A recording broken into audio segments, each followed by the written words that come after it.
I'm going to move away from China. I'm going to sail in my boat Nice, across the nice. Indian Ocean, and I'm going to land.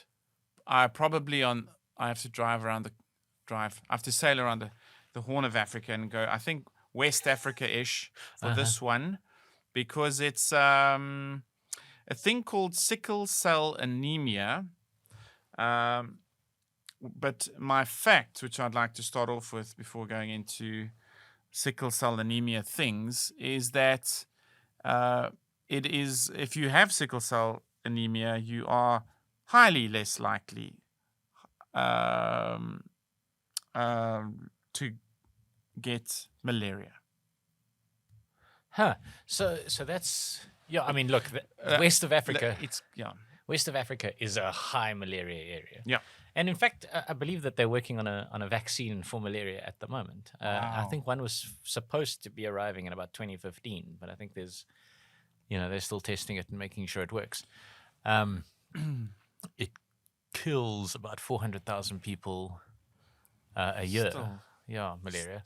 So it's a serious illness. And I'd imagine that if you lived for hundreds of years in an area where literally thousands of people are dying from an illness, that your body would eventually develop some kind of protection against it.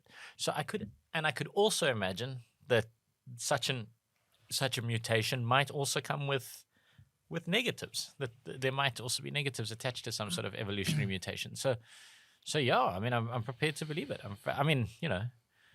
It might be one of your sneaky lies where you're leading me into it's not malaria, it's tsetse, sleeping sickness, tsetse fly, tsetse fly.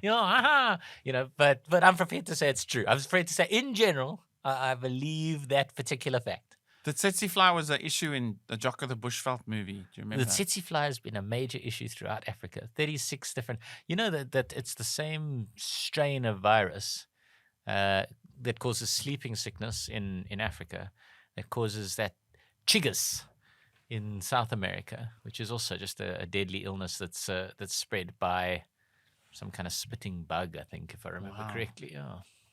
So you're saying it's true? I'm saying it's true. That with sickle cell anemia have a far less likely I would imagine chance it's an of evolutionary getting benefit. malaria, and that I would say, when all is said and done, is that it's true. So you're right in that it's true. There are some, I think they're just cautionary, who's saying, no, people with sickle cell anemia are ill. They've got this anemia. They need to take preventative malaria medication for the rest of their lives. And it's not a good thing at all, sickle cell anemia. It's literally the red blood cells are round in shape, but these are sort of worm-likey things, and so that causes obstruction in the capillaries, and that can cause all sorts of problems when the blood's not flowing to the organs fast enough or at all. Can I just pause you just for a second, because I think the naming of sickle cell anemia is disgusting, quite honestly. In this world of body shaming, where what we're doing is, there is no other illness where you take a part of somebody's body and you describe what it looks like in a derogatory fashion as a disease. There's no bulbous nose anemia. You know what I mean? A droopy face like asprasia. Nobody's calling it that. You can't The go communists were delighted by the title, though. Sickle, yes, get in there. We have a sickle. And the Arabs. No, but I think it's horrendous. I think people need to be less shamey of those red blood cells. Just because they're inside the body doesn't mean person doesn't hurt. Shame to hear their cells described in that derogatory fashion. Sickle cell, but yeah, so it's shaped like the thing, and its shape is one of the reasons that the malaria. What is it? It's a parasite. Is it a bug? The thing. So, firstly, it's a virus. Because of its funny shape, the sickle cell, it sort of carries less oxygen, which is the role of the red blood cells. It's funny shape. So when the malaria bug gets onto it, it doesn't grow. It hardly survives. That's one of the reasons. Then one of the reasons malaria makes you sick is because the red blood cells will stick to the walls of the blood vessels, but the sickle cells don't. So when they do, the virus then infects the body and stuff like that. But Oh, I it see. doesn't. So that's one of the reasons that So virus is a very interesting thing, right? And I Yeah. suppose it's about time we talk about this thing, because a virus is not a living thing, and it's not an inanimate thing.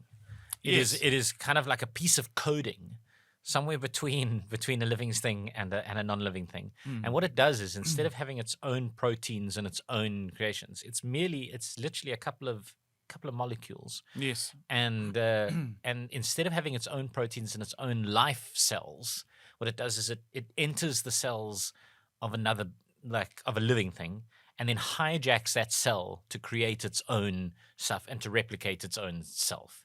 So it's actually, it can't exist, and it doesn't live, and it can't do anything without those other living cells. So when you say what happens is, because these cells are defunct, the cells that malaria targets Yes. are they're mutated. yes, Then when it comes in, it can't use those cells accurately Yes, to, yes. to create its own proteins and to carry itself on. So So I mean, I would imagine maybe I'm being crazy here, but maybe people with sickle cell anemia have got other kinds of illnesses that they also have some kind of slight immunity to. Yeah, it sounds like it could be an out of the box kind of creative direction to go and see if you can find cures to things by looking at a terrible thing like sickle cell anemia, but the fact that they don't get malaria, the answer must lie there somewhere.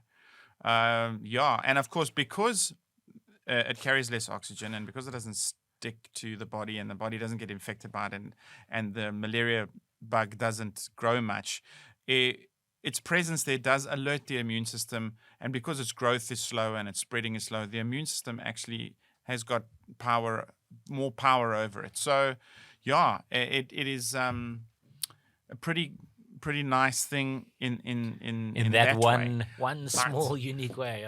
Like I've had a foray into as we all have had a foray into the creation evolution debate. So evolution proponents, obviously, which is majority of scientists, would say that the I think evolutionary. it's all scientists. I Yeah. think if somebody calls himself a scientist and doesn't believe in evolution, they are a nut. Well, the creation scientists would want to right. redefine. They want to ask you what your definition of evolution is, because they say that this is evolution in progress, in that it is adapting in a way to it's getting better.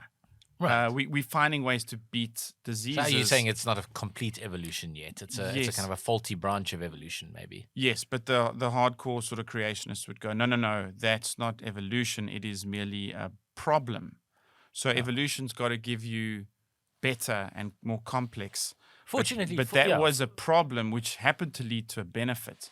So they debate on sickle cell anemia and whether it really is beneficial evolution. Evolution. There's loads of mutations that ultimately didn't work out. There's loads yeah. of animals that went extinct because their evolution didn't work out. Their evolutionary track wasn't actually effective at dealing with in the environment in which case. So a kind of faulty evolution is in fact a proof of evolution, because surely creationism would mean a divine God has created a thing perfect. He's created it as he wanted, and a kind of a faulty system like that isn't allowable under a situation where a divine God is creating perfect beings. Things. Yeah.